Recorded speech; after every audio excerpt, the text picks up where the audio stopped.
नमस्कार। दिन भर की खबरों का हर अपडेट और फॉलो अप लेकर मैं हूं आपके साथ हमेश शर्मा। खबरों की खबर या फिर खबरों पर असर, हमारे संवाददाता खबरों के पीछे दौड़ते हैं दिन भर। ग्राउंड जीरो से सीधी खबर बताएंगे आपको जनता रिपोर्टर। पिछले 2 दिनों से चल रही सियासी उठापटक के बीच भाजपा आलाकमान ने खटीमा विधायक पुष्कर सिंह धामी को भाजपा सरकार का नया मुख्यमंत्री घोषित कर दिया है, जिसके बाद से ही तमाम जो कयासें यहां पर चल रही थी उन पर विराम लग चुका है। अब देखना दिलचस्प होगा कि आने वाले समय में जो राजनीतिक उठापटक होती रहती है उस पर कितना विराम लगेगा और 2022 के आम विधानसभा चुनाव में पुष्कर सिंह धामी भाजपा को कितनी सीटें दिला पाने में कामयाब होते हैं। उत्तराखंड में तीरथ सिंह रावत ने इस्तीफा दे दिया है। संवैधानिक संकट के चलते राज्यपाल को उन्होंने इस्तीफा सौंप दिया है। दरअसल तीरथ सिंह रावत विधानसभा के सदस्य नहीं हैं और वर्तमान हालात में उपचुनाव होना भी मुश्किल है। तीरथ सिंह रावत के बाद अब पश्चिम बंगाल की मुख्यमंत्री ममता बनर्जी के लिए भी मुश्किल हो सकती है। 10 मार्च 2021 को तीरथ सिंह रावत ने उत्तराखंड के मुख्यमंत्री की शपथ ली थी। ऐसे में 10 सितंबर से पहले उन्हें किसी सदन का सदस्य होना जरूरी था। तीरथ ने संवैधानिक संकट और अनुच्छेद 164 का हवाला देते हुए इस्तीफे की बात कही है। अनुच्छेद 164(4) के अनुसार कोई मंत्री अगर 6 माह तक की अवधि तक राज्य के विधानमंडल, विधानसभा या विधान परिषद का सदस्य नहीं होता है तो उस समय सीमा के खत्म होने के बाद मंत्री का कार्यकाल भी समाप्त हो जाएगा। इस लिहाज से पश्चिम बंगाल की स्थिति भी उत्तराखंड जैसी दिख रही है। यहां सीएम ममता बनर्जी अभी विधानसभा की सदस्य नहीं है। पंजाब में बिजली कटौती का मुद्दा राजनीतिक रंग लेता जा रहा है। दरअसल नवजोत सिंह सिद्धू की तरफ से अपनी ही सरकार के मुख्यमंत्री कैप्टन अमरिंदर सिंह के खिलाफ मोर्चा खोलने के बाद विरोधियों ने भी प्रदर्शन तेज कर दिया है। शनिवार को मोहाली में आम आदमी पार्टी के कार्यकर्ताओं ने बिजली संकट को लेकर मुख्यमंत्री के घर के पास विरोध प्रदर्शन किया। इस दौरान आम आदमी पार्टी के कार्यकर्ताओं और पुलिस के बीच झड़प भी देखने को मिली, जिसे रोकने के लिए पुलिस ने वाटर कैनन का इस्तेमाल किया। अगले साल विधानसभा चुनाव के मद्देनजर बिजली संकट का मुद्दा कहीं न कहीं पंजाब में कांग्रेस के लिए बड़ी चुनौती बन सकता है। आम आदमी पार्टी के कार्यकर्ताओं ने शनिवार को राज्य में बिजली कटौती के मुद्दे पर पंजाब के मुख्यमंत्री कैप्टन अमरिंदर सिंह के मोहाली स्थित आवास के बाहर धरना प्रदर्शन किया। आप कार्यकर्ताओं के सुनियोजित प्रदर्शन को देखते हुए मुख्यमंत्री अमरिंदर सिंह के सिसवान फार्म हाउस के बाहर सुरक्षा कड़ी कर दी गई थी। जैसे ही विरोध तेज हुआ, पुलिस ने प्रदर्शनकारियों को तितर बितर करने के लिए वाटर कैनन का इस्तेमाल किया। आपको बता दें कि पंजाब इन दिनों बिजली की भारी कमी से जूझ रहा है, जिसके कारण राज्य के कुछ हिस्सों में कथित तौर पर 14-14 घंटे तक के लिए बिजली गुल की समस्या सामने आई है।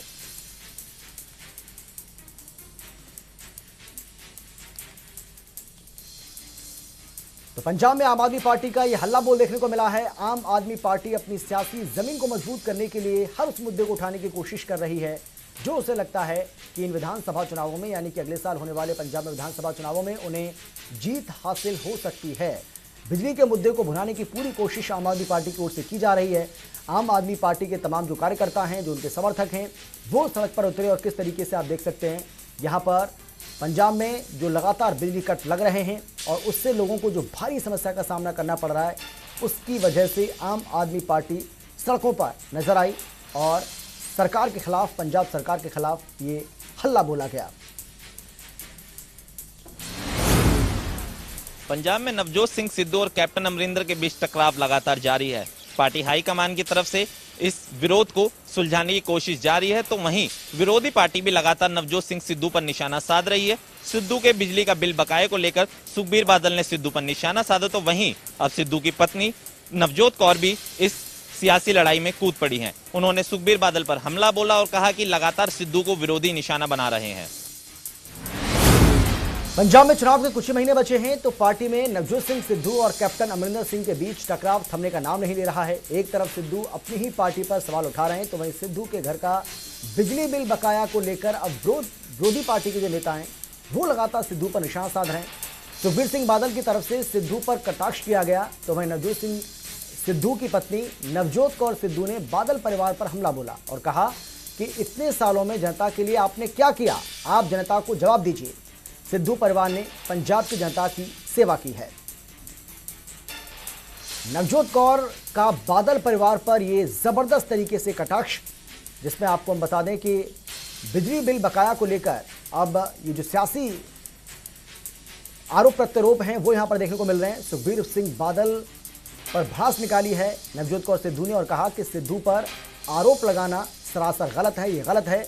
और सिद्धू के घर का जो बिल को लेकर जो बहुत सारी बातें कही जा रही हैं उसको लेकर एक बड़ा बखेड़ा अब पंजाब के अंदर खड़ा हो गया है।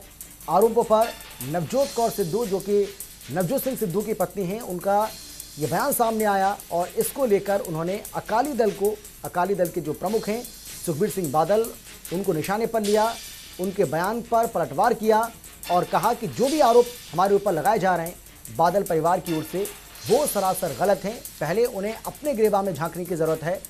वो बताएं कि आपने पंजाब के लोगों की, पंजाब की जनता की कितनी सेवा की है, फिर हम अपना हिसाब आपको देने के लिए तैयार हैं कि सिद्धू परिवार ने किस तरह से पंजाब की जनता की सेवा की है और आगे भी इसी तरीके से तत्परता के साथ इस सेवा में हम लगे रहेंगे।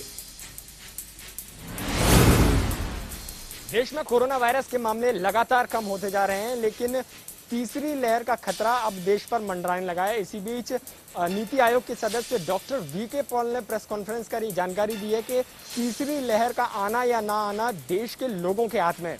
उनका कहना है कि अगर हम मास्क, सैनिटाइजर का प्रयोग करते हैं, सदृढ़ अपने इरादे रखते हैं और निश्चित तौर पर अगर हम कोरोना प्रोटोकॉल का पालन करते हैं तो कोरोना वायरस की जो तीसरी लहर है इससे बचा जा सकता है। इसके अलावा उन्होंने कहा कि देश में रिकवरी रेट काफी ज्यादा बढ़ चुका है। आपको बता दें कि रिकवरी रेट 97% तक देश के अंदर पहुंच गया है, जो कि काफी अच्छी बात है। लेकिन उन्होंने कहा कि दुनिया के कई देश ऐसे हैं जहां पर कोरोना वायरस के जो मामले हैं वो बढ़ते जा रहे हैं, जो कि चिंता का विषय है और इसी को देखते हुए अब हमें तीसरी लहर से बचना होगा। बहरहाल अब तीसरी लहर का खतरा देश में मंडरा रहा है और हमें सोशल डिस्टेंसिंग का, मास्क का प्रयोग करना है, सैनिटाइजर का प्रयोग करना है, तभी हम तीसरी लहर से बच सकते हैं। कोरोना की दूसरी लहर अभी खत्म नहीं हुई है और तीसरी लहर की संभावना लगातार बनी हुई है। नीति आयोग के सदस्य डॉक्टर वीके पॉल का कहना है कि कोरोना की तीसरी लहर का आना या फिर ना आना ये हमारे हाथ में है और अगर हम अनुशासन में रहते हैं तो तीसरी लहर को रोका भी जा सकता है। साथियों ने बताया है कि कोरोना के मामलों में कमी आई है, एक्टिव केस भी लगातार घट रहे हैं, कम हो रहे हैं। अब देश में रिकवरी रेट में लगातार बढ़ोतरी हो रही है। नीति आयोग के सदस्य डॉक्टर वीके पॉल की ओर से यह बड़ी बात कही गई है। वीके पॉल का कहना है कि कई देशों में बेशक कोरोना के मामले लगातार बढ़ रहे हैं, लेकिन हमारे यहाँ पर दूसरी लहर के जो आंकड़े हैं उनमें अब लगातार कमी देखने को मिल रही है।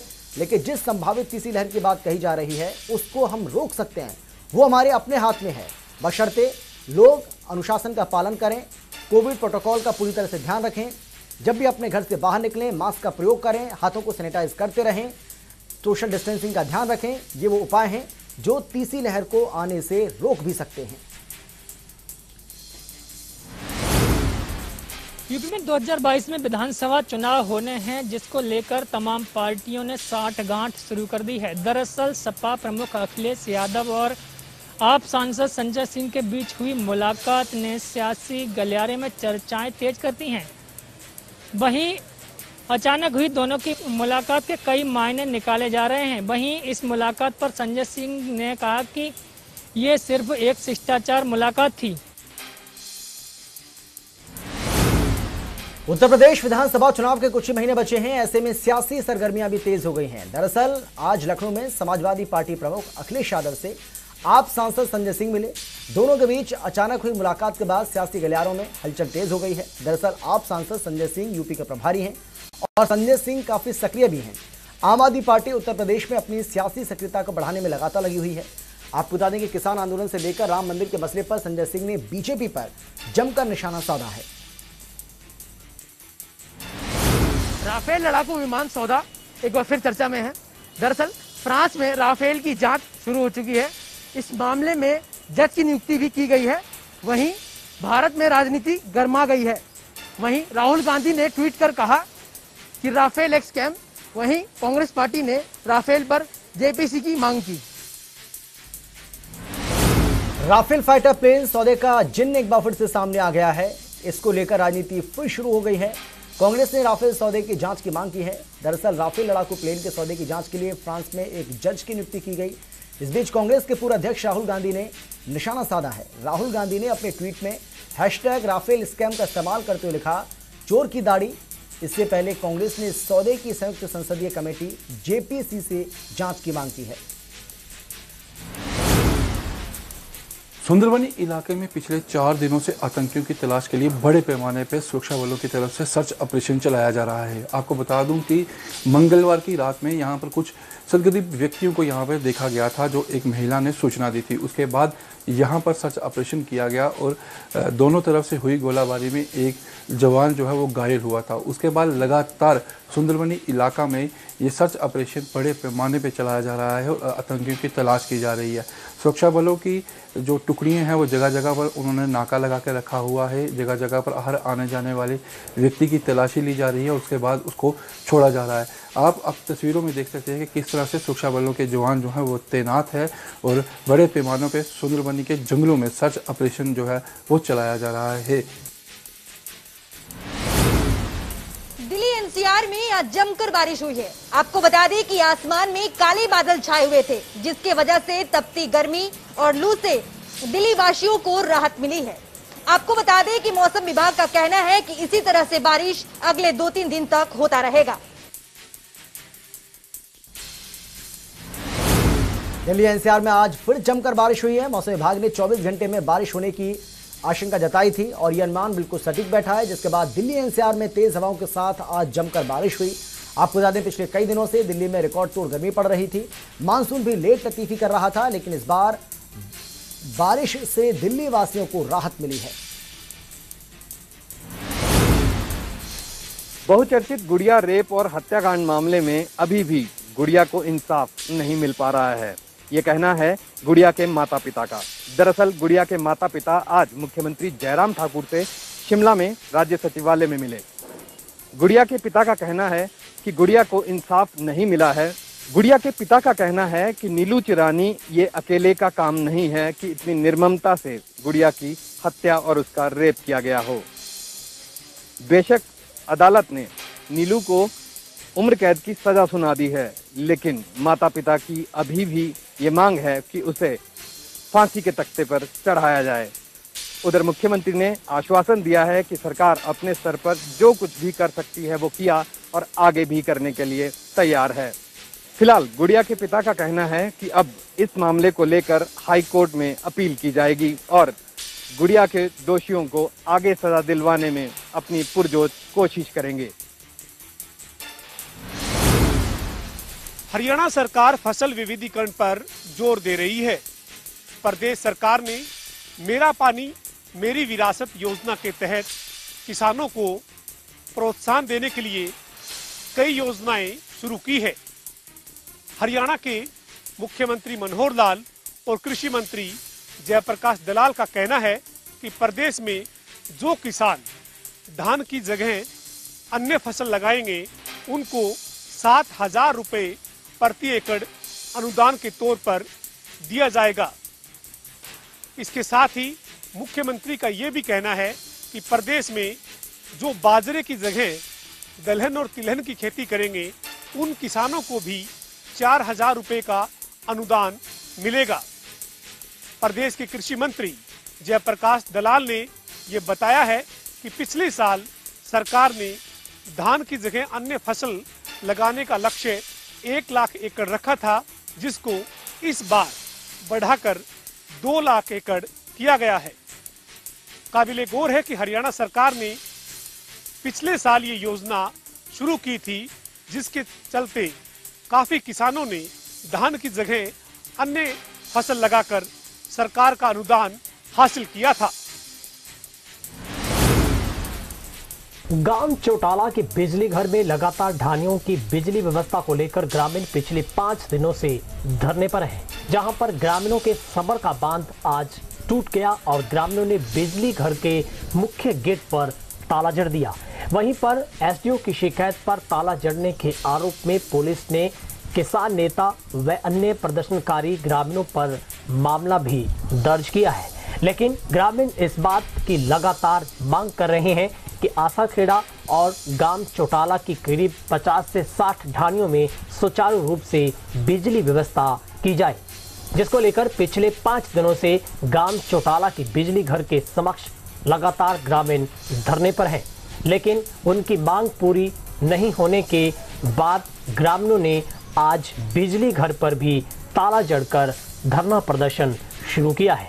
ऐसे में अब बिजली विभाग की तरफ से लगातार ग्रामीणों को ये आश्वासन दिया जा रहा है कि उनकी सभी मांगों को पूरा किया जाएगा, लेकिन ग्रामीण इस बात पर अड़े हैं कि तब तक वो अपना प्रदर्शन बंद नहीं करेंगे जब तक उनकी मांगों को हाथों हाथ पूरा नहीं किया जाता। पहले कोरोना और उसके साथ ही किसान आंदोलन के चलते उद्योगों पर बड़ी मार पड़ी है। उद्योगपतियों ने आकलन 20,000 करोड़ का किया है, नुकसान बड़ा है और प्रधानमंत्री से पत्र लिखकर अब सीधी ये मांग की गई है कि दिल्ली के बंद रास्ते खुलवाए जाएं। किसानों की नहीं तो उद्योगपतियों की ही सुन लो सरकार। उद्योगपतियों की ये है गुहार, प्रधानमंत्री को पत्र लिखकर सिर्फ इतनी सी की है मांग, दिल्ली के रास्ते खुलवा दो ताकि उद्योगों पर जो पड़ी है मार उसकी भरपाई किसी न किसी तरीके से उद्योग कर सकें। जो सरकार कहती है राहत पैकेज दिया है लाखों करोड़ का, उद्योगपति उसे राहत पैकेज नहीं लोन पैकेज बताते हैं, लेकिन फिलहाल रास्ते की डिमांड है और रास्ते खुलवाने के लिए प्रधानमंत्री के दर पर बहादुरगढ़ के उद्योगपतियों की पुकार गुहार पहुंच चुकी है। कृषि कानूनों और किसान आंदोलन पर एक बार फिर बोले कैबिनेट मंत्री कंवरपाल गुर्जर।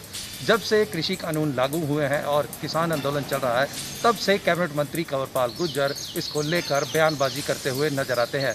एक बार फिर वो मीडिया के सामने आए और उन्होंने किसान आंदोलन पर कहा कि कुछ लोगों द्वारा स्वार्थ और राजनीति के लिए ये किया जा रहा है। साथ ही किसान नेताओं द्वारा किसान आंदोलन के अंदर किसान शब्द का दुरुपयोग किया जा रहा है, जबकि किसान शब्द एक पवित्र शब्द है।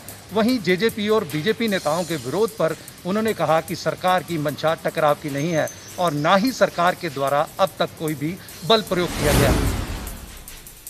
जुलाना के दादी सती का एक मंदिर है यहाँ लेजुआना में। यहाँ रात को चोरों ने यहाँ पर चांदी के जो बर्तन इस मंदिर के अंदर रखे थे उन पर हाथ साफ कर लिया। पुजारी का कहना है कि जो चांदी के आभूषण और चांदी के जो छत्र यहाँ पर थे उनकी का जो वजन बताया जा रहा है 5 से 6 किलो चांदी का वजन बताया जा रहा है। पुजारी ने जैसे ही सुबह इसका पता चला चोरी का तो तुरंत इसकी सूचना जुलाना पुलिस को दी गई। जुलाना पुलिस ने मौके पर पहुँच यहाँ पर लगे CCTV कैमरे की कॉपी करके चोरों की तलाश की जा रही है। इस वक्त हम आपको जुलाना के दादी सती का मंदिर बता रहे हैं, जो जिंदल गोत्र का जो परिवार का एक मंदिर है। यहाँ पर नवीन जिंदल भी अक्सर यहाँ पूजा पाठ के लिए आते हैं, उसमें रात्रि को चोरों ने चोरी कर ली।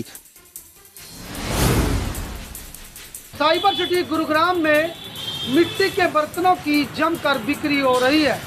गर्मी के सीजन में ज्यादातर लोग घड़े का पानी इस्तेमाल कर रहे हैं। बताया जा रहा है कि जिस तरह से कोरोना और गर्मी लगातार लोगों को परेशान कर रही है, तो कहीं ना कहीं मिट्टी के बर्तनों का पानी लोगों के लिए फायदेमंद साबित हो रहा है।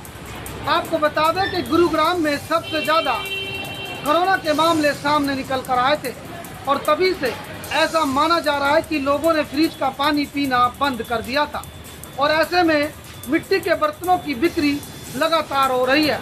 वहीं कुम्हारों का कहना है कि मिट्टी के बर्तन गर्मी के सीजन में तो बिकते ही हैं, लेकिन कोरोना काल जब से शुरू हुआ है तब से बिक्री और भी ज़्यादा हो गई है। तो ऐसे में मिट्टी के घड़े बेचने वालों की खूब चांदी हो रही है और मिट्टी के बर्तनों का इस्तेमाल कई सदियों से होता आ रहा है। बताया जा रहा है कि मिट्टी के पानी में से कहीं ना कहीं लोगों को फायदा होता है, जिसके चलते लोग मिट्टी के बर्तनों का इस्तेमाल करते हैं। इन दिनों इलाके में भीषण गर्मी पड़ रही है, आसमान आग उगल रहा है तो पारा 44 डिग्री के पार जा पहुंचा है। भीषण गर्मी की वजह से बिजली के लंबे लंबे कट लग रहे हैं। फ्रिज जैसे सामान ने भी बिजली ना होने की वजह से तथा गर्मी अधिक होने की वजह से जवाब देना शुरू कर दिया है। एक बार फिर लोगों को दशकों व सैकड़ों साल पुराने मटके या मिट्टी के बर्तनों की याद आने लगी है। इन बर्तनों में ही ठंडा पानी इंसान को मिल सकता है ताकि आसानी से प्यास बुझाई जा सके। नद कॉलोनी में देर रात 2 युवकों ने एक घर पर हमला कर दिया। शोर सुनकर के पड़ोसियों ने उन युवकों को दबोच लिया। पुलिस को मौके पर बुलाया। पुलिस ने दोनों युवकों के खिलाफ मामला दर्ज करके उनको गिरफ्तार कर लिया है। पूरी वारदात CCTV कैमरे में कैद हो गई है। हालांकि ये मामला पुरानी रंजिश का बताया जा रहा है। पुलिस इस मामले की गहनता से जांच कर रही है। देर रात ड्यूटी से घर लौट रहे एक सिक्योरिटी गार्ड को बारिश से बचना इस कदर महंगा पड़ गया कि वह अपने पर्स और मोबाइल को बचा रहा था। इसी के दौरान 3 युवक आए और उसके साथ मारपीट करने लगे। मारपीट कर युवक घायल हो गया। उसके बाद वह उसके बाइक और पर्स लेकर फरार हो गए। आनंद फानन में युवक ने पुलिस को सूचना दी। पुलिस मौके पर पहुंची और मामला दर्ज किया। उसके बावजूद युवक की पहचान इंद्रगढ़ निवासी के रूप में हुई। वहीं युवक ने बताया कि वह एक मारुति कंपनी के शोरूम में सिक्योरिटी गार्ड का काम करता है। पंजाब सियासत से जुड़ी हुई अहम जानकारी सूत्रों के हवाले से खबर है, नवजोत सिंह सिद्धू को पंजाब प्रदेश कमेटी का अध्यक्ष बनाया जा सकता है। दिल्ली में प्रियंका गांधी के साथ मुलाकात के बाद गुपचुप राहुल गांधी के साथ मीटिंग के दौरान ये बात सामने आई है। वहीं दूसरी तरफ नवजोत सिंह सिद्धू ने भी इच्छा जताई थी कि उन्हें पंजाब प्रदेश कमेटी का अध्यक्ष बनाया जा सकता है। अब देखना है कि पंजाब सीएम कैप्टन अमरिंदर सिंह और नवजोत सिंह सिद्धू के बीच आपसी इस बात को लेकर सहमति बनती है या फिर नहीं, या किस तरह से जो है वो कांग्रेस कमेटी जो है इस मसले को सुलझाती है, क्योंकि लगातार नवजोत सिंह सिद्धू पार्टी से खफा चल रहे हैं, जिसके चलते लगातार ट्वीट पे ट्वीट नवजोत सिंह सिद्धू करते हुए दिखाई दे रहे हैं। अब देखना है कि नवजोत सिंह सिद्धू को पार्टी किस तरह से मनाती है। फरीदाबाद के खोरी गांव में किसान नेता गुरनाम सिंह चढ़ूनी की मौजूदगी में 5 सदस्यीय कमेटी का गठन किया गया, जो सरकार से खोरी गांव के लोगों के पुनर्वास के लिए बात करेगी। लेकिन अब उस कमेटी पर ही सवाल खड़े कर दिए गए हैं। दरअसल उस कमेटी में जो 3 सदस्य ऐसे रखे गए हैं जिन पर भूमाफियाओं के तौर पर FIR पुलिस में दर्ज है, तो ऐसे में वो किस तरह से भूमाफियाओं के खिलाफ कार्रवाई की बात सरकार से करेंगे और खोरी गांव के लोगों को पुनर्वास दिला पाएंगे, इस पर एक बड़ा सवाल खड़ा हो गया है। और इसके साथ साथ फरीदाबाद पुलिस की कार्यशैली पर भी सवाल खड़े हो रहे हैं, क्योंकि पता लगा है कि मुख्यमंत्री के निर्देशानुसार हरियाणा के जो मतदाता हैं उनका पता लगाने के लिए खोरी में जो सर्वे करवाया जा रहा है उसमें लचर कार्यशैली पुलिस विभाग की देखी जा रही है। भूमाफियाओं से ही पूछा जा रहा है कि आखिर वे कौन लोग हैं जिन्होंने जंगल की जमीन को इन लोगों को बेच दिया। तो ऐसे में किस तरह खोरी गांव के लोगों को न्याय मिलेगा और किस तरह भूमाफियाओं पर सरकार जो है शिकंजा कस पाएगी, इस पर बड़े सवाल खड़े हो गए हैं। बॉलीवुड में काफी सम्मानित माने जाने वाले प्रेमी जोड़े ने आज बॉलीवुड और देश को कहीं ना कहीं चौंका दिया। 15 साल की अपनी शादी के जिंदगी गुजारने के बाद दोनों ही ने फैसला किया अलग अलग रहने का। अगर बात करें, आमिर खान ने अपनी सोशल मीडिया के अंदर ये ऐलान किया कि उनकी ज़िंदगी के जो 15 साल थे शादी के वो कहीं ना कहीं ख़त्म हो गए हैं, और सोशल मीडिया पे उन्होंने ये भी बताया कि आने वाला जो बिज़नेस है वो दोनों मिलकर साथ करेंगे और जो दोनों बच्चे हैं उनकी परवरिश दोनों मिलकर साथ करेंगे। लेकिन बॉलीवुड के जो दिग्गज परफेक्ट कहे जाते थे पीके और दंगल के अंदर अपनी छवि से लोगों का दिल जीतने वाले, लेकिन आज अपनी ज़िंदगी का जो दिल था वो कहीं ना कहीं हार गए।